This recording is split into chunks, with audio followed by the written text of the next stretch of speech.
how to change your name on BeReal. Quick and easy. Hi guys, welcome back. Today I'm giving you a tutorial on how to change your name on BeReal app. So let's get started. First, what you guys need to do is you will open up your BeReal app and this is where you will get.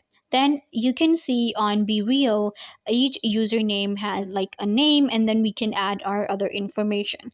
So how to add your name on BeReal if you have just created your account? What you will do is you will click on the profile icon at the top right, you can see.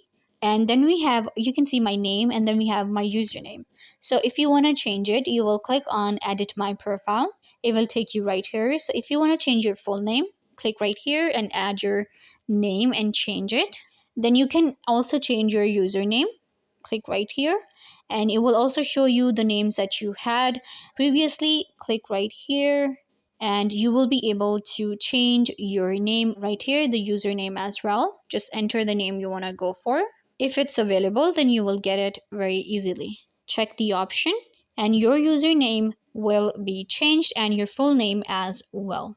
I hope that I was a big help. Don't forget to give this video a big thumbs up, leave a comment down below, turn on bell notification, and subscribe to YouTube channel.